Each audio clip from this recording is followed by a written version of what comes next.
اے قوم تو دے مل کے اگر ساتھ ہمارا، ہم لوگ بدل سکتے ہیں حالات کا دھارا۔ اے قوم تو دے مل کے اگر ساتھ ہمارا۔ میں یہ مولانا نے بہت اچھا حساب پورا کیلکولیشن کر کے بتایا، اس میں ایک چیز میں ایڈ کرنا چاہوں گا مولانا کی اجازت سے۔ مثال کے طور پر وراثت میں لڑکا لڑکی ہے، مولانا نے 2 لاکھ 1 لاکھ کی مثال دی تھی، ٹھیک ہے، اسی میں 1 لاکھ کی مثال دے رہا ہوں کہ 1 لاکھ پوری وراثت تھی، تو لڑکے کا کتنا حق ہوا بیٹے کا؟ 66,000، ٹھیک ہے، اور لڑکی کا 33,000 روپے، ٹھیک ہے۔ اب اس کو تھوڑا سا دوسرے انداز سے اس حساب کو کیلکولیشن کو دیکھیے کہ لڑکی کا نکاح ہوا، اس کو مہر ملا، کتنا مہر دے رہے ہیں بولیے جی؟ 1 لاکھ روپے، چلیے 1 لاکھ روپے مہر دیا، اللہ تعالیٰ سب کو اتنا مہر دینے والا بنائے۔ آپ کی بیگم سن رہی ہوں تو ان کو تو ملنا ہی چاہیے جی۔ تو 1 لاکھ مہر ملا اور 30,000 وراثت میں ملے، کتنے ہو گئے؟ 1,30,000 روپے۔ اچھا، یہاں پر وراثت میں 2 وارثین تھے نا، ایک بھائی ایک بہن۔ بھائی نے نکاح کیا تو مثال کے طور پہ وہی 66,000 روپیز تھے، اس میں سے اس نے مہر ادا کیا، کتنا مہر ادا کیا؟ کچھ ہاں چلیے 33,000 کتنا ہو گیا اماؤنٹ؟ 50,000 کے قریب ہوا۔ اس کے بعد اسی کے سر ذمہ داری تھی بہن کا نکاح کرانے کی بھی، کیا بچا اس کے پاس؟ اور لڑکی کے پاس کم ہوا کہ بڑھا؟ یہ ہے لاجیکل ریزننگ جو مفتی صاحب فرما رہے تھے کہ دیکھیے شریعت میں رسپانسبلٹیز کے اعتبار سے دیا گیا ہے۔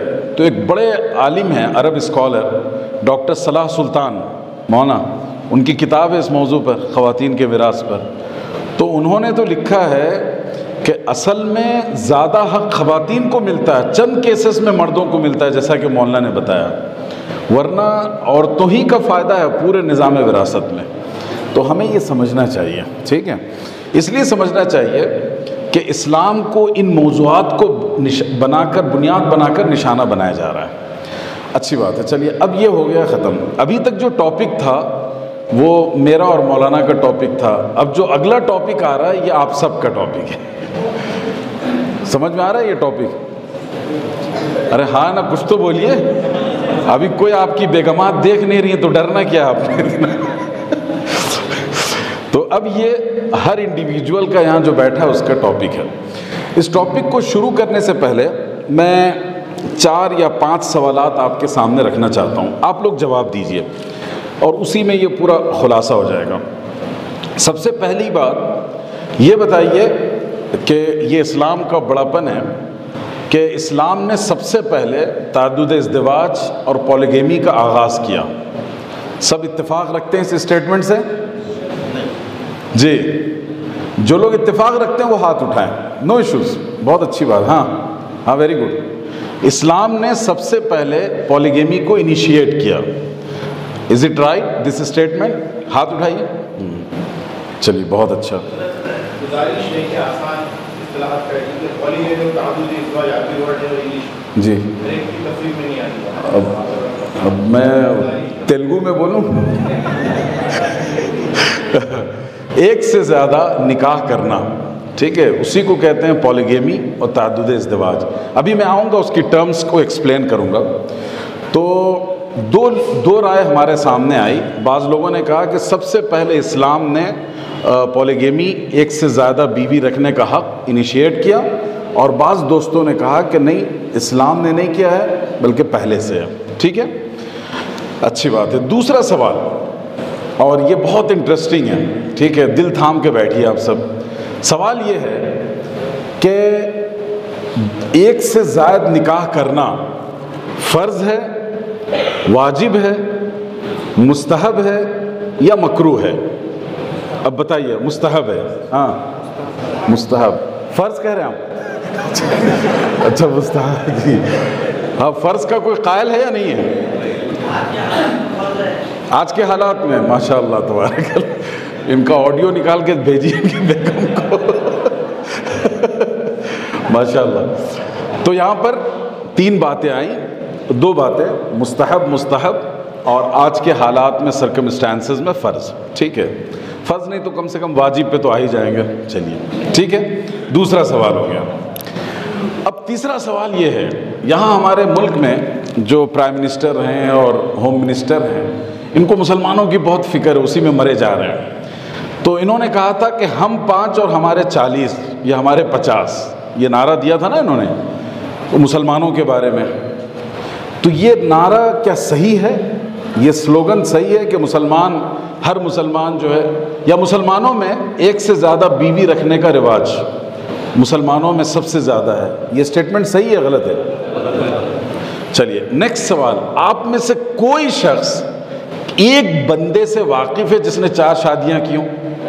کوئی بھی واقف ہو تو ہاتھ اٹھائے، اپنے بارے میں نہیں کہہ رہا ہوں، کسی کے بارے میں۔ ہاں جی، ہاں ہاں، ان کی گلپوشی کروائی ہے بیک وقت، ہاں ٹھیک ہے، جو بھی ہے، چلیے ماشاء اللہ الحمدللہ، کسی نے تو سنت زندہ رکھی ہے، ٹھیک ہے۔ اور ہم لوگ جا کے ان کا دامن پکڑیں گے، بتائیے ماشاء اللہ۔ چلیے، تو یہ ایک ریئر ایگزامپل ہے جس میں پتہ چلا کہ کسی مسلم کمیونٹی کے ایک فرد نے بیک وقت 4 لوگوں سے شادی کر رکھی ہے۔ تو یہ بہت ہی ریئر کیس ہے، نایاب صورتحال ہے یا نہیں ہے؟ یہ سوالات ہم نے اس لیے آپ کے سامنے رکھے، میرا جو پورا پریزنٹیشن ہے وہ انہی سوالات کے جوابات کو لے کر ہے، ٹھیک ہے، اور مجھے زیادہ بولنے کی ضرورت نہیں پڑے گی، آپ لوگوں نے خود کہہ دیا ماشاءاللہ۔ تو چلیے، اب میں اس کو سنانے سے پہلے ایک واقعہ سناتا ہوں، ٹھیک ہے؟ آپ سب بتائیے کہ آپ لوگ شادی شدہ ہیں یا میرڈ ہیں؟ کیا ہے؟ کیا ہے بتائیے؟ دونوں ایک ہی بات ہے؟ ہاں بھائی، آپ تو کچھ بھی نہیں، اچھا ہے۔ دیکھیے، اصل میں ایک انٹرنیشنل سفر پہ تھا، تو میں ٹرکی جا رہا تھا، میرے ساتھ میں کوئی بیٹھے تھے اجنبی شخص، تو بات چیت شروع ہوئی، تو باتوں میں انہوں نے مجھ سے پوچھا کہ کیا آپ شادی شدہ ہیں؟ تو میں ان کی طرف سے گھور کے دیکھتا رہا، میں نے کہا بڑا مشکل سوال کیا ہے، تو اس کا جواب بھی مشکل ہے کہ ہیں بھی اور نہیں بھی۔ کہنے لگے یہ کیسے ہو سکتا ہے؟ تو ہم نے کہا دیکھیے، جس طرح چیزوں کا وزن ہوتا ہے نا، یہ دیکھیے موبائل کا وزن ہے، آپ کا اپنا وزن ہے، تو اسی طرح الفاظ کا بھی ویٹ ہوتا ہے۔ تو یہ جو اتنا بھاری بھرکم لفظ ہے شادی شدہ، کم سے کم 2 ہوں تب جا کے کہلائے بندہ، ایک ہو تو میرڈ۔ چلیے، تو اب ہم آتے ہیں اپنے ٹاپک کی طرف، اور وہ ہے تعدد ازدواج، حکمت، وزڈم، اسلامی ضابطے، Islamic principles and comparison with the other religions, ٹھیک ہے، دیگر مذاہب سے اس کا تقابل۔ تو یہ 3 چیزیں آج کے اس پریزنٹیشن میں ہم شامل کریں گے۔ بسم اللہ۔ اس پریزنٹیشن میں جو مواد ہے وہ اس میں ٹرمینالوجیز یعنی اصطلاحات، دوسرا ہے انٹروڈکشن آف پالیگیمی، تعدد ازدواج کا تعارف، تیسرا ٹاپک آئے گا ہسٹوریکل بیک گراؤنڈ، تاریخی پس منظر اس کا کیا ہے، چوتھا ہوگا دا نیڈ ٹو الاؤ پالیگیمی، تعدد ازدواج کے جواز کی ضرورت، کیوں یہ چیز جائز رکھی گئی ہے شریعت میں، اس کا پروویژن کیوں رکھا گیا، اسی طرح وہ کیا نقصانات ہوئے تعدد ازدواج کو بین کرنے کی وجہ سے، اس کو منع کرنے کی وجہ سے۔ اہم سوال ہے یا نہیں ہے؟ اس کو بھی ہمارے ذہن میں رکھنا چاہیے۔ اور اس کے ساتھ ساتھ ہے اسلامک پرسپیکٹیو، شرعی نقطہ نظر کیا ہے تعدد ازدواج کے معاملے میں، اور ایک سے زیادہ شادیوں کی اصلاح شریعت نے کیسے کی ہے، اس انسٹیٹیوشن کی ریفارم شریعت نے کیسے کیا۔ اس کے بعد ہے اسلامی حکمت اور مصلحت، وزڈم بیہائنڈ دس انسٹرکشن۔ بہرحال تو یہ چند باتیں ہیں جس کو ہم آج آپ کے سامنے رکھیں گے۔ دیکھیے، اصطلاحات کا جو معاملہ ہے، 4 ٹرمز ہیں، ان کو سمجھنا ضروری ہے۔ سب سے زیادہ جو ورڈ استعمال ہوتا ہے وہ ہے پالیگیمی۔ کون سا لفظ ہے؟ پولیگیمی. اس کا اب ڈکشنریز وغیرہ آکسفورڈ وغیرہ سب اٹھا کے دیکھیں, میں اس کا خلاصہ صرف آپ کے سامنے ذکر کر رہا ہوں کہ a man having multiple wives or a woman having multiple husbands, ایک شخص مرد جس کو ایک سے زیادہ بیویاں ہوں یا ایک بیوی جس کو ایک سے زیادہ شوہر ہو. بات سمجھ آ رہی ہے؟ تو ان دونوں کے اس ازدواج کو کیا کہتے ہیں؟ پولیگیمی کہتے ہیں. اس سے تھوڑا سا ملتا ہوا ورڈ ہے دوسرا جس کا ہے پولیگینی. کیا ہے؟ پولیگینی. پولیگینی کا مطلب ہوتا ہے کہ ایک شوہر وہ مرد جس کی ایک سے زیادہ بیویاں ہوں, جو اصل میں اسلامی نقطہ نظر ہے تعدد ازدواج کا, کو ایک ایسا مرد جس کی ایک سے زیادہ بیویاں ہوں. تیسرے ہے پولی اینڈری. اس کا مطلب اس کے بالکل برعکس ہے کہ وہ عورت جس کے پاس ایک سے زیادہ شوہر ہوں, وہ عورت جس کے پاس ایک سے زائد شوہر ہوں. یہ جو پریکٹس ہے ہندوؤں کے پاس ہے, چائنیز کے پاس ہوا کرتی تھی, ابھی بھی ہو. آپ نے پڑھا ہوگا کہ جو 5 پانڈوز تھے, پانڈوز جو بھائی تھے, تو ان سب کی ایک ہی وائف تھی, ہے کہ نہیں؟ ان سب کی ایک ہی وائف تھی. یہ اس کی مثال ہے کہ ایک بیوی ہو اور 4 سے 5 ایک سے زائد شوہر ہو. اچھا, یہ چیز جو ہندو کلچر میں آج بھی موجود ہے, جو قبائلی لوگ ہیں وہ ان کے پاس ابھی بھی اس کا رواج موجود ہے, ٹھیک ہے, اور ڈیٹا کہتا ہے یہ بات. اس کے بعد ہے پولی ایموری. یہ جو ہے اس کا رواج یورپ میں بہت بڑھ رہا ہے. یہ کیا چیز ہے کہ ایک میاں بیوی ہیں, کپل ہیں, لیکن وہ اپنے ساتھ کسی ایک مرد کو یا کسی ایک عورت کو شامل کرتے ہیں, اور یہ 3 افراد مل کر ایک ازدواجی زندگی گزارتے ہیں, جنسی زندگی گزارتے ہیں. تو اس میں اضافی جو ایڈیشنل ہو سکتا ہے پرسن, وہ مرد بھی ہو سکتا ہے, عورت بھی ہو سکتی ہے, اور یہ دونوں میاں بیوی اپنے آپسی رضامندی سے اس کو شامل کرتے ہیں. تو یہ 4 تصورات ہیں. لیکن آپ کو حیرت ہوگی, وہ برہنہ یورپ جس کے پاس اخلاقی قدریں نہیں ہیں, ویلیوز نہیں ہیں, وہ اسلام پر اعتراض کرتا ہے پولیگینی کو لے کر. آج اسی متلی اور قے کو ہندوستان میں جو برہمن واد کے لوگ ہیں اسی کو چاٹ کر اسلام کے خلاف اعتراض کر رہے ہیں. انہی اعتراضات کو جو جن کو مستشرقین ہم کہتے ہیں, اورینٹلسٹ کہتے ہیں, جن لوگوں نے کہا تھا, اسی کو لے کر یہ آپ کے سامنے پیش کر رہے ہیں. یہ جو میں نے چوتھا پروویژن آپ کے سامنے رکھا ہے, اس کے بارے میں آپ کو حیرت ہوگی. صرف امریکہ کے اعداد و شمار اگر ذکر کر دوں, 4% امریکی معاشرے کے لوگ اس میں مبتلا ہیں. تو آپ سوچ رہے ہوں گے کہ صرف 4% ہیں.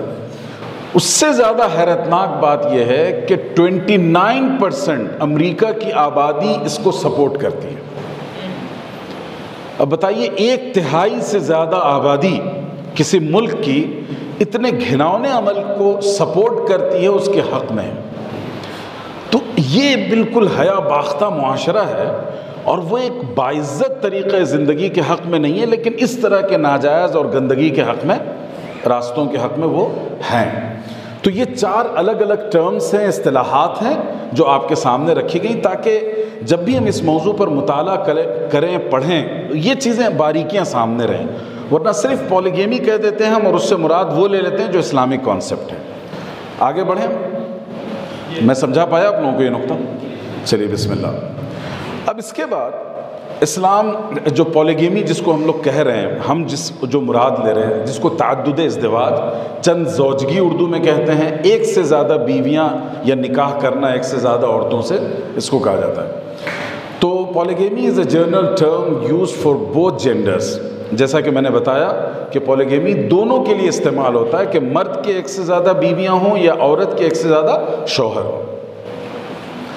اور آج کے دور میں زیادہ تر اس کا استعمال اس لیے کیا جاتا ہے کہ ایک سے زیادہ بیویاں ہوں, کثرت استعمال یہی ہے, ٹھیک ہے. اور تاریخ میں اگر آپ دیکھیں گے تو گریک سویلائزیشن, پرشین ایرانی civilisation, Japanese, Hindus, Russians, Egyptian, اسی طرح عبرانی ثقافت, ان تمام جگہوں پر اس کا رواج رہا ہے کہ ایک شوہر ایک سے زیادہ بیویاں رکھے، یہ کوئی نئی چیز نہیں ہے۔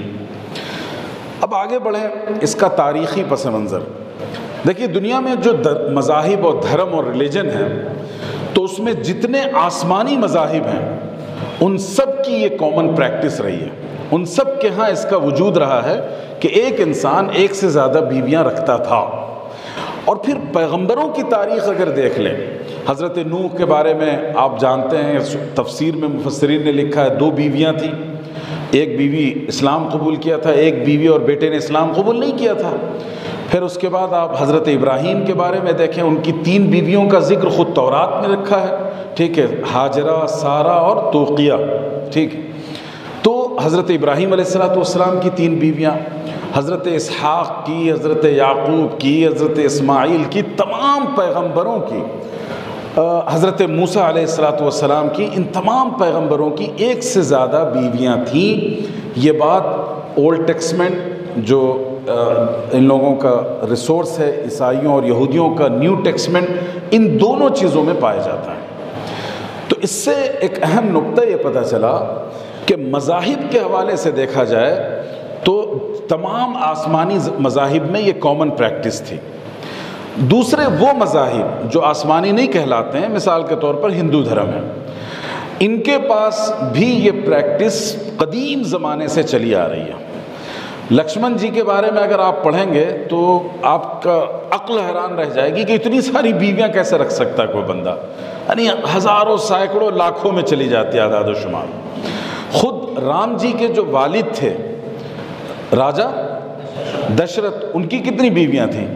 3 بیویاں تھیں، 3 یا 4؟ 3 بیویاں تھیں راجہ دشرت کی، اور ایک بیوی سے رام جی پیدا ہوئے تھے۔ ان کے ہاں یہ پریکٹس ہے۔ اور ہندو جو اسکرپچرز ہیں، مذہبی کتابیں ہیں، ان میں یہ ساری چیزیں لکھی پڑی ہیں، کوئی چیز ڈھکی چھپی نہیں ہے۔ حد تو یہ ہے جو ان لوگوں کا ڈسکرمنیشن بیسڈ سسٹم ہے، جو جاتی واد جس کو کہتے ہیں، اس میں انہوں نے تقسیم کر دیا ہے کہ برہمن جو ہے وہ 4 شادیاں کر سکتا ہے۔ اس کے بعد کون آتے ہیں جی؟ نہیں، شودر تو سب سے نیچے ہے، ہاں۔ چھتری وہ 3 کر سکتے ہیں، ویش 2 کر سکتے ہیں، اور شودر صرف 1 کر سکتا ہے۔ اور جو راجہ مہاراجہ ہیں وہ انیک کر سکتے ہیں، جتنے من مرضی ان کے وہ کر سکتے ہیں، ٹھیک ہے۔ اور راجہ کون بنتے تھے؟ وہی برہمن بنتے تھے۔ تو انہوں نے اپنے لیے پروویژن ہر جگہ رکھا ہوا ہے سارے راستے۔ تو اب میں یہ بتا رہا ہوں کہ ہندو دھرم میں اسکرپچرز میں بھی ہے اور پریکٹس میں بھی رہا ہمیشہ سے، ٹھیک ہے۔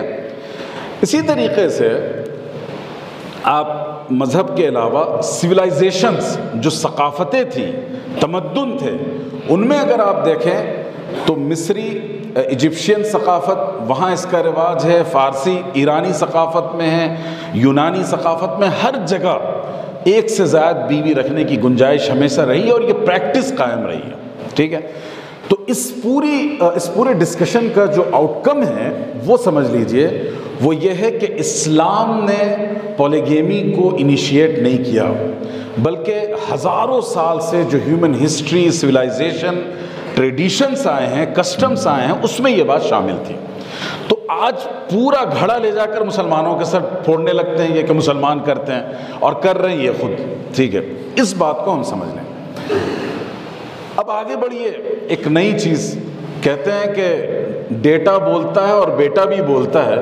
بیٹا جھوٹ بول سکتا ہے، ڈیٹا جھوٹ نہیں بولتا، سمجھ رہے ہیں؟ ڈیٹا جھوٹ نہیں بولتا، بیٹا بول سکتا ہے۔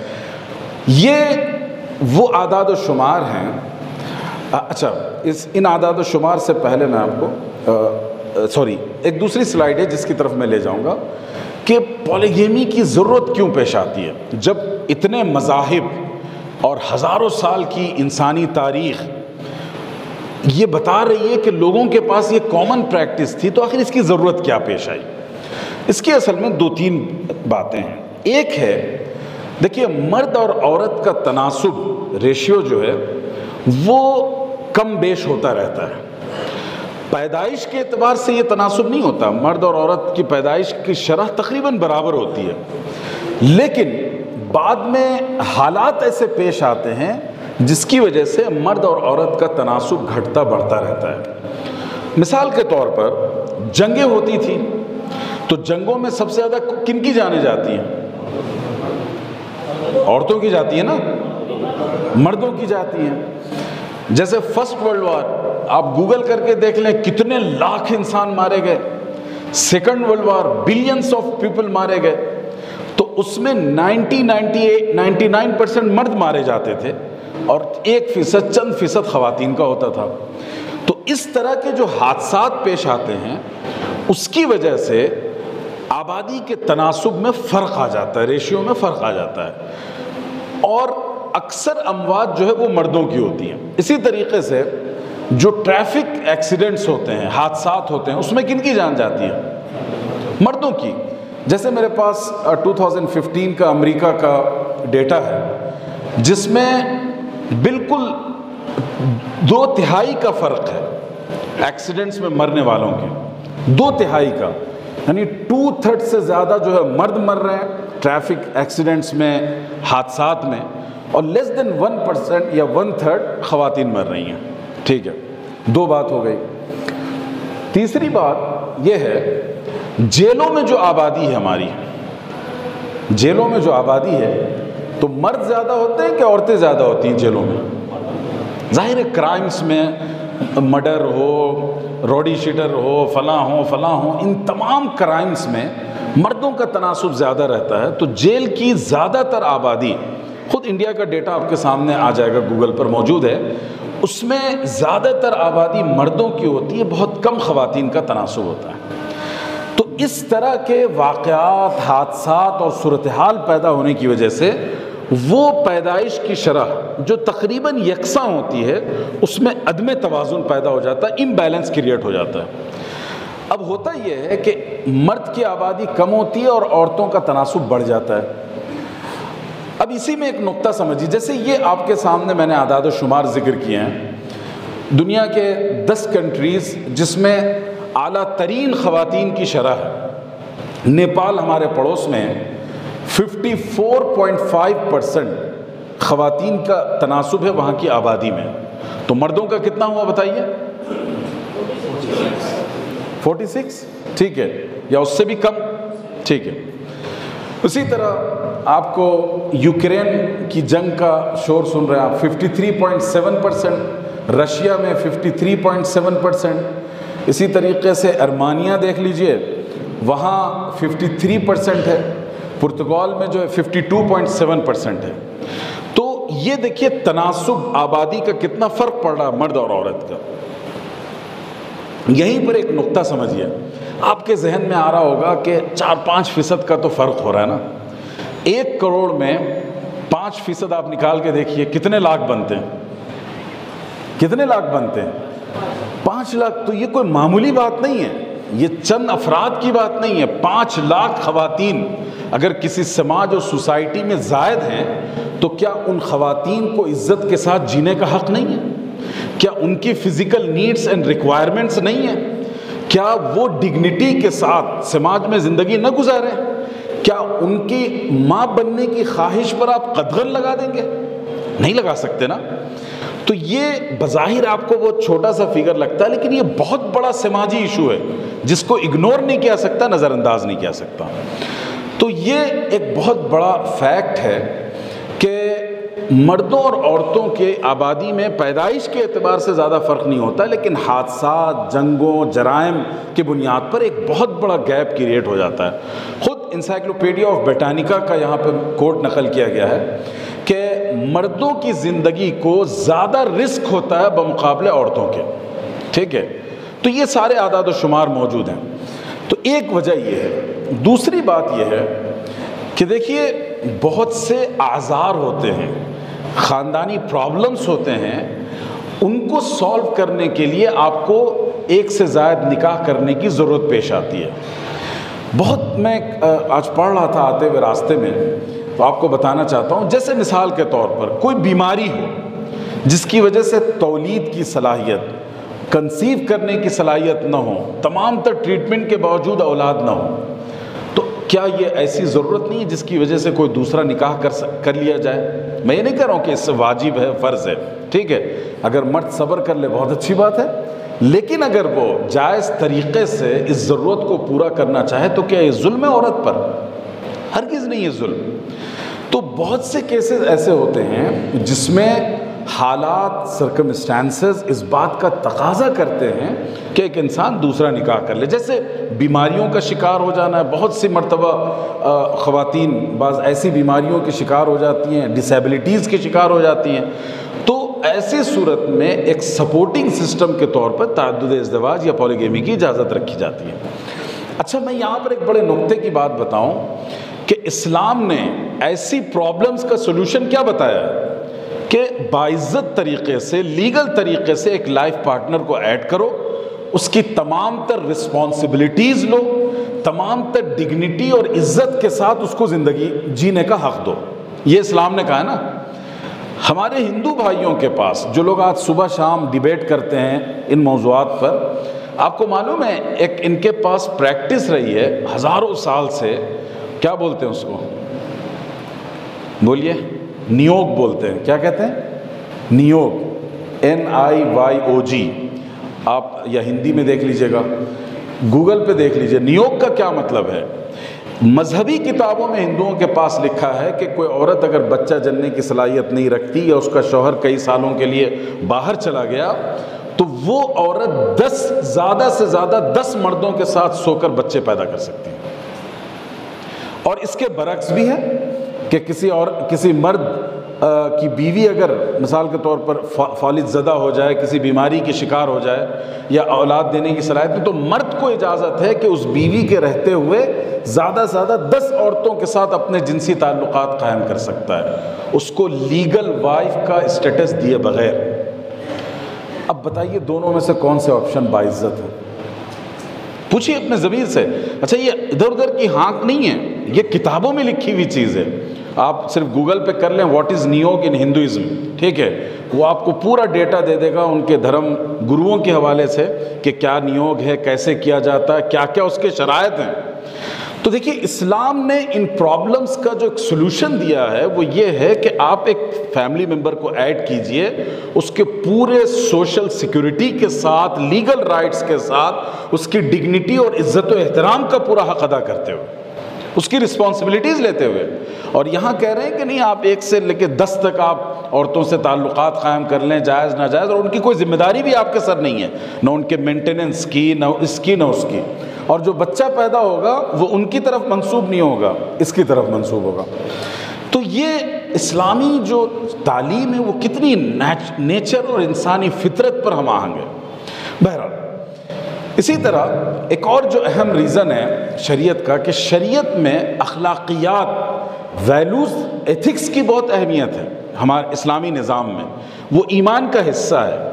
تو شریعت نے ان لیگل جو ریلیشنز ہیں، جو اڈلٹری ہے، ناجائز تعلقات ہیں، اس دروازے کو بند کر دیا اور اس کے لیے ایک لیگل انسان کے لیے آپشن رکھا تاکہ اس میں خواتین کے حق کی بھی حفاظت ہو اور ان کے بھی اس کا حقوق کا پروٹیکشن ہو سکے۔ تو بہرحال یہ میں نیڈ کیا ہے پولیگیمی کی، اس کے اوپر میں نے آپ کے سامنے یہ چند نکات رکھے۔ اب دیکھیے کہ وہ جو میں نے بتایا تھا کہ پیدائش کی شرح برابر ہوتی ہے لیکن اس میں ڈس بیلنس پیدا ہو جاتا ہے، تو اس کے بہت سے اسباب ہیں وغیرہ وغیرہ۔ تو اب میں آگے آپ کو لے جاتا ہوں، جیسے چلیے اس کو میں چھوڑتا ہوں، اب آگے بڑھتا ہوں۔ یہ دیکھیے اعداد و شمار جو میں کہہ رہا تھا کہ ڈیٹا ہے، یہ کس کا ڈیٹا ہے؟ وہاں نیچے لکھا ہوا ہے BBC۔ یہ ہمارے مسلم پرسنل لا بورڈ کا ڈیٹا نہیں ہے کہ کسی کو آبجیکشن کرنے کا موقع ہو۔ BBC نے اس اعداد و شمار کو نشر کیا اپنی ویب سائٹ پر، اور اس کے مطابق ہندوستان میں جو 1 سے زائد شادی کرنے کا رواج ہے، اس میں سب سے زیادہ ٹرائبل کمیونٹیز، جو قبائلی لوگ ہیں، ان میں سب سے زیادہ اس کا رواج ہے۔ 25% ان کے پاس ہے۔ اس کے بعد آئیے ماشاءاللہ بدھسٹ ہیں 7.97، اس کے بعد جینس ہیں 6.72%، اس کے بعد ہندوز ہیں 5.8%، سب سے نیچے بیچارے غریب کمزور مسلمان ہیں 5.7%۔ اور تصویر کیا بنا دی گئی کہ بس تنہا مسلمان 1 سے زائد شادی کر رہا ہے اور کوئی دوسری کمیونٹی نہیں کر رہی ہے۔ تو دنیا میں اصول آج یہ ہے کہ جھوٹ بولیے اور اتنی بار بولیے کہ لوگ اسے سچ سمجھنے لگیں. تو ایگزیکٹلی اسی طریقے سے، اور ہم ڈیفنس میں آ جاتے ہیں، دباؤ میں آ جاتے ہیں. ایک طرف تو پہلی بیگم کا دباؤ ہے اور دوسری طرف جو ہے میڈیا کا دباؤ ہے، زبردستی ہمارے سر جو ہے یہ الزام لگا رکھا ہے. یہ صورتحال ہے. اب میں آپ کو ایک دوسرے رخ کی طرف لے جانا چاہتا ہوں. ابھی یورپ کا جو معاشرہ ہے اس نے پولیگیمی کو تو بین کر دیا، ایک سے زیادہ آپ نکاح نہیں کر سکتے، اور یہ 17ویں صدی کے بعد اس طرح کے قوانین وہاں بننے لگے. لیکن انہوں نے کیا کہہ دیا کہ صرف ایک وائف رکھ سکتے ہیں آپ، ایک سے زائد نہیں. لیکن ان کو ایک سے زائد اللیگل ریلیشنز، ناجائز تعلقات کی کھلی اجازت ہے، کوئی آبجیکشن نہیں ہے. اعداد و شمار امریکہ کے یہ ہیں کہ ایک مرد کم سے کم 7 گرل فرینڈز کو مینٹین کرتا ہے. کتنے؟ 7. نہ ان سے پیدا ہونے والے بچوں کی رسپانسبلٹی لیتا ہے اور نہ اس عورت کو کوئی لیگل حق دیتا ہے. ہمارے ہاں جیسے شادی کرنا ہے اس کا وراثت میں بھی حق بنے گا، اگر موت ہو جاتی ہے نان نفقہ ملے گا، عزت و احترام ملے گا، ساری چیزیں ملے گی. لیکن انہوں نے اس کے خلاف بالکل یہ قانون بنایا. جیسے ابھی پچھلے سال 2 سالوں میں ملک میں ایک تحریک چلی تھی می ٹو، یاد ہے آپ لوگوں کو؟ بڑی تعلیم یافتہ خواتین، ایجوکیٹڈ ویل اسٹینڈرڈ خواتین جو سیلف موٹیویٹڈ رہیں، جنہوں نے خود اپنے آپ کو بنایا، ایسی اعلیٰ تعلیم یافتہ خواتین نے شکایت کی کہ ہمیں ہراسمنٹ کیا گیا، ہمیں سیکشولی ہمارے ساتھ زیادتی کرنے کی کوشش کی گئی. تو یہ سب چیزیں کیوں ہو پائیں؟ اس لیے کہ ہم نے حلال راستے بند کر دیے اور حرام راستوں کو ہم نے کھلا رکھا، اور اس کے نتیجے میں اب دیکھیے یہ میں جو بتا رہا ہوں کہ وہاں یورپ میں ایک سے زائد نکاح کی اجازت نہیں دی گئی، اس کا نتیجہ کیا ہو رہا ہے؟ میں ایک امریکہ کی ایک مثال آپ کے سامنے رکھ رہا ہوں. یہ جو چارٹ ہے آپ کے سامنے، اس میں دیکھیے 3 الگ الگ دیکھ رہے ہیں نا آپ، خانے بنے ہوئے ہیں. ایک ہے وائٹ، دوسرے ہے ہسپینک اور تیسرے ہے بلیک. یہ اصل میں 1999 سے لے کے 2016 تک کی رپورٹ ہے کہ وہ عورتیں جن کے ساتھ ناجائز تعلقات قائم کیے گئے اور اس کے نتیجے میں بچے پیدا ہو گئے، تو ان کا کیا تناسب ہے وہ میں آپ کو بتانا چاہتا ہوں. تو یہ جو پہلا خانہ ہے بالکل چھوٹا والا یہاں وائٹ کلر جس کے لکھا ہوا ہے، یہ سفید فام عورتیں ہیں، جو وہاں کی وائٹ نسل ہے نا، سفید فام. تو ان میں 1990 تک 15% ایسی خواتین تھیں جن کو ناجائز بچے ہوئے، اور وہی اعداد و شمار 2016 تک 28% پہ پہنچ گئے. اور یہ وائٹ فارم، جو سفید فارم خواتین، یہ بڑی ذہین ہیں، مطلب یہ پریکاشنز لیتی ہیں، اس کے ساتھ ساتھ یہ حمل ٹھہرنے نہیں دیتی ہیں، دوائیں کھا لیتی ہیں، ختم کر دیتی ہیں. اس کے باوجود اتنے فیصد 28% خواتین کو ناجائز بچے ہوئے. اچھا صاحب آگے بڑھیے. امریکہ میں ایک نسل ہے ہسپینک کہلاتی ہے. کون لوگ ہیں یہ بتائیے؟ ٹرمپ نے دیوار بنائی تھی امریکہ اور ان کے درمیان. کون سا علاقہ تھا؟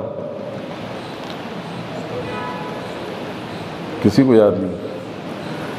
اصل میں یہ لوگ بھی سفید فام لوگ ہیں اور امریکہ سے جڑی ہوئی آبادی ہے قریب کی، لیکن ان کو اصل امریکن نہیں شمار کرتے یہ لوگ. تو وہاں سے ان عورتوں کے ساتھ جو استحصال ہوا ان کو ہسپینک عورتیں کہتے ہیں. ہسپانیہ وغیرہ سے بھی آئی بھی ہیں اور وہاں کی بھی ہیں. تو ان میں جو ہے 1990 تک 34% خواتین وہ تھیں جن کو ناجائز بچے ہوئے، اور 2016 میں یہ اعداد و شمار 52% پہ پہنچ گیا. سوچئے کہ پوری آبادی کا 52% وہ ہے جو ناجائز بچوں پر ہے، اللیگل بچوں پر ہے. سب سے مظلوم طبقہ اس میں بلیکس ہیں، جو سیاہ فام عورتیں ہیں. ان عورتوں میں 1990 تک 63% خواتین کو ناجائز بچے پیدا ہوئے، اور 2016 میں 69% تک یہ اعداد و شمار پہنچا گیا. یعنی کہ ان عورتوں میں 70% خواتین وہ تھیں جن کے ساتھ ناجائز تعلقات قائم کیے گئے اور اس کے نتیجے میں ان کو ناجائز بچے ہو گئے. اب ان بچوں کی دیکھ بھال، ان کی رسپانسبلٹی، ان کی آئیڈینٹی، ان کی ڈگنیٹی کون لے گا اس کا ذمہ؟ کون لے گا ان کی رسپانسبلٹی؟ کوئی نہیں لے رہا نا. تو یہ اتنا بڑا مسئلہ بن گیا ہے وہاں کے سماج کا کہ ہم اور آپ اندازہ نہیں کر سکتے. اچھا، اس کے ساتھ ساتھ ایک اور بات بتاؤں. نفسیاتی طور پر وہ بچے جو سنگل پیرنٹس کے تحت آتے ہیں، یعنی کہ جن کے صرف ایک پیرنٹ ہے، ماں ہے باپ نہیں ہے، یا ہے کہ ماں نہیں ہے صرف باپ ہے، ایسے بچے نفسیاتی امراض کے شکار ہو جاتے ہیں. بہت سے سائیکولوجیکل ڈس آرڈرز ان کے اندر ڈیولپ ہوتے ہیں. تو یہ وہ جو بیچارے بے گناہ اور معصوم بچے ہیں، ان پر جو اتنا ظلم ہو رہا ہے، ان کے حقوق، ان کے ساتھ ناانصافی ہو رہی ہے، بھلا بتائیے.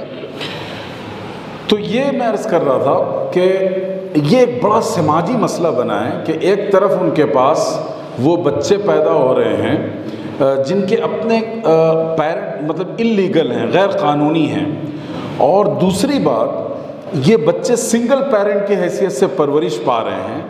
تو ان کے ساتھ جو نفسیاتی مسائل پیدا ہو رہے ہیں وہ اس کے سوا. یہ بروکنگز کے نام سے ایک ادارہ ہے امریکہ میں جو اس طرح کے بچوں کا ٹیک کیئر کرتا ہے اور ان کے لیے، ان کے حقوق کے لیے محنت کرتا ہے. اس نے خود یہ بات بتائی کہ جس تیزی کے ساتھ سنگل پیرنٹس بچوں کا تناسب بڑھتا جا رہا ہے، آگے چل کر ان کی زندگی بڑی ہاربل اور خوفناک ہو جائے گی، بہت ہی تکلیف دہ ہوگی. تو ان کا درد و غم کون سنبھالے گا؟ اسلام نے اس کا سولوشن بتایا کہ وہ قانونی طور پر آپ اس کام کو کر سکتے ہیں، ان کو حق دے سکتے ہیں. یہ دیکھیے ایک اور ڈیٹا ہے، یہ بھی بہت دلچسپ ہے کہ وہ مرد جو اپنی بیویوں کو دھوکہ دیتے ہیں، چیٹ کرتے ہیں، اور بیوی رکھنے کے ساتھ ساتھ وہ اڈلٹری اور ناجائز تعلقات کے شکار ہیں، ان کا تناسب کیا ہے؟ تو جو دنیا کا سب سے سپر پاور اور اپنے آپ کو سب سے اعلیٰ ترین ثقافت والا ملک کہلاتا ہے، امریکہ، یونائٹڈ اسٹیٹ، وہاں 71% مرد، 71% شادی شدہ مرد وہ چیٹ کرتے ہیں اپنی بیوی کو، اور بیوی کے رہتے ہوئے دوسروں کے ساتھ تعلقات رکھتے ہیں. بتائیے پورے سماج کا 71%. للاکثر یہ حکم الکل ہے نہیں ہے. اسی طرح جرمنی 68% وہاں تناسب ہے، یو کے، برطانیہ وہاں 66% ہے، تھائی لینڈ میں 61% ہے، برازیل 57% ہے، فرانس جو پورے یورپ کو فکری اعتبار سے لیڈ کرتا ہے اور حجاب اور شرم و حیا کو اپنے سماج کے خلاف سمجھتا ہے، وہاں کا حال یہ کہ 57% مرد ان کے جو ہے اس طرح کے دھوکے بازی میں اور چیٹنگ میں ملوث ہیں. Russia 53%، Japan 49%، Romania 46%، Australia 44%. یعنی اقل ترین جو شرح ہے یورپ میں وہ 44% کی ہے. یعنی کم و بیش آدھی کی آدھی آبادی پورے ملک کی دھوکہ، فریب، دغا، چیٹنگ میں مبتلا ہے اور اپنے لائف پارٹنرز کو دھوکہ دے رہی ہے. تو یہ صورتحال ہے. اب آئیے اسلام اس بارے میں کیا کہتا ہے اور کیوں کہتا ہے. دیکھیے اسلامک پرسپیکٹو اس بارے میں یہ ہے کہ سب سے پہلی بات، اسلام نے اس کا آغاز نہیں کیا بلکہ اس کی اصلاح کی. یاد رکھیے گا اس جملے کو، تعدد ازدواج کا اسلام نے آغاز نہیں کیا بلکہ اصلاح کی. جو برہمنوں نے کہا تھا کہ راجا جتنے چاہیں رکھیں اور وہ اتنے رکھ لیں، اور مختلف تہذیبوں اور ثقافتوں میں سینکڑوں بیویوں کے رکھنے کا رواج تھا، اسلام نے اس کو کسٹمائز کیا، لمیٹڈ کر دیا اور کہا کہ زیادہ سے زیادہ اگر تم رکھ سکتے ہو تو صرف 4، اس سے زیادہ کی گنجائش نہیں ہے. ایک بات. دوسری بات، اس نقطہ نظر کو بھی سمجھنا چاہیے، اسلام نے اجازت دی ہے، واجب قرار نہیں دیا. اسلام نے پرمیشن دی ہے، ایک آپشن کے طور پر اس کو رکھا ہے، اس کو آبلیگیٹری نہیں بنایا. دس از آپشن ناٹ آبلیگیٹری. دو باتیں سمجھ میں آ گئی. تیسری بات یہ ہے کہ اسلام نے بے لگام ہو کر اجازت نہیں دے دی کہ جیسے من میں آئے رکھو. اسلام نے اس کے لیے کنڈیشنز اور انسٹرکشنز ڈیولپ کیے شرائط اور ضابطے اور پرنسپل طے کیے، اور قرآن نے کہہ دیا کہ جب تک عدل قائم نہیں کر سکتے ہو دوسری کی اجازت نہیں ہے۔ بات سمجھ آ رہی ہے؟ اچھی بات ہے۔ آپ لوگ بہت تھوڑا پریشان لگ رہے ہیں مجھے، ایسا ہے؟ چلیے ایک اچھا سا لطیفہ، ایک واقعہ سن لیجئے۔ ہندوستان کے ہمارے کچھ بزرگوں کا ایک ڈیلیگیشن گیا تھا سعودی عرب، عمرہ وغیرہ پہ گئے تھے، تو شیخ بن باز رحمہ اللہ وہاں کے سب سے بڑے مفتی تھے سرکاری، ان سے ملاقات ہوئی، تو گفتگو چل رہی تھی، تو علامہ بن باز نے پوچھا کہ آپ لوگ کتنی بیویاں آپ لوگوں کی، کتنی شادی کر رکھی ہے؟ تو ہندوستان کے ایک بڑے عالم تھے، انہوں نے ہنستے ہوئے اور مسکراتے ہوئے کہا کہ نحن من الموحدین، نحن من الموحدین، کہ ہم لوگ توحید پرست ہیں اس معاملے میں۔ تو شیخ بن باز نے کہا کہ بل انتم من الخائفین وَإِنْ خِفْتُمْ أَلَّا تَعْدِلُوا فَوَاحِدًا۔ بات سمجھ آئی؟ شیخ بن باز نے کہا تم لوگ ڈرپوک ہو، اس لیے کہ قرآن نے کہا کہ اگر خوف ہو تم کو، عدل نہیں کر سکتے تو پھر ایک ہی کرو۔ تو شیخ بن باز نے کہا تم من الخائفین، تو آپ لوگ کس میں سے ہیں؟ خائفین میں سے۔ اچھی بات ہے۔ تو قرآن مجید نے اس کے لیے جو شرطیں وضع کی، جو اس کے لیے ضابطے طے کیے قرآن و حدیث نے، وہ بہت اہم ہیں، اور ان ضابطوں کو برتے بغیر دوسرے کی اجازت نہیں ہے۔ اچھا دیکھیے، میں ایک نقطہ بہت اچھا بتاؤں آپ کو۔ ہندوستان کا ایک شہر ہے، میں نام نہیں لے رہا ہوں آپ کے سامنے، لیکن باوثوق ذرائع سے یہ بات مجھے پہنچی۔ اس شہر میں پروسٹیٹیوشن، کیا مطلب؟ جی، ناجائز تعلقات کا جو دھندا کرتے ہیں، اس کام میں 53% اس شہر میں جو عورتیں ملوث ہیں مسلمان۔ کوئی شوق سے یہ کام نہیں کرتا، کوئی انسان اس کا کسی کے دماغ میں جنون سوار نہیں ہے کہ جا کر کوٹھے پہ بیٹھ جائے کسی عورت میں، وہ بھی چاہتی ہے کہ اس کو ایک زندگی ملے، عزت کی رسپانسبلٹی کوئی لے، اس کو بال بچے ہوں، اس کا خاندان ہو۔ حالات انسان کو اس طرف لے جاتے ہیں، ولا قدر اللہ۔ ان کا گناہ کس کے سر ہوگا؟ سماج کے سر ہوگا نا۔ ایک اجتماعی گناہ ہے کہ ہم نے شادی کو مہنگا کر دیا، یتیموں یسیروں کی کفالت نہیں کی، کسی سے کوئی گناہ ہو گیا تو اس کو اور گناہ کی طرف ڈھکیل دیا، پورے سماج نے بائیکاٹ کرنا شروع کر دیا۔ یہ سب وہ عوامل بن رہے ہیں جس کی وجہ سے اتنا زیادہ گناہ بڑھتا جا رہا ہے۔ تو یہ اس کی ذمہ داری سماج پر آئے گی، تو ہم یہ رسپانسبلٹی لیں۔ تو قرآن نے اس کے لیے جو شرطیں رکھی اس میں عدل کو برتنا، اور کن کن چیزوں میں نان نفقہ ہے، ازدواجی حقوق ہیں، ان تمام چیزوں میں عدل اور جسٹس کو برتنے کا حکم دیا۔ اب یہیں پر میں بعض فقہا کی باتیں آپ کے سامنے رکھوں، جیسے برہان الدین مرغنانی، ہدایہ جانتے ہیں آپ لوگوں نے نام سنا ہوگا، ہدایہ جو انڈین کورٹ ہے وہاں پرسنل لا کے لیے ہدایہ کا ریفرنس دیا جاتا ہے، اور اس کا ٹرانسلیشن بھی برٹش دور میں ہوا اور وہ موجود ہے ہدایہ کا۔ تو خود ہدایہ میں علامہ برہان الدین مرغنانی نے یہ بات لکھی ہے کہ افضل یہ ہے کہ انسان ایک ہی پر اکتفا کرے، ٹھیک ہے، بہتر یہ ہے کہ انسان ایک ہی پر اکتفا کرے، اور اگر ضرورت ہو تو شریعت نے اس کی اجازت دے رکھی، اس کو حرام بھی نہیں قرار دیا ہے، ٹھیک ہے۔ تو ہمارے یہاں دو الگ الگ رویے ہیں، یا تو بعض لوگ اس کو ناپسند کے درجے میں پہنچا دیتے ہیں۔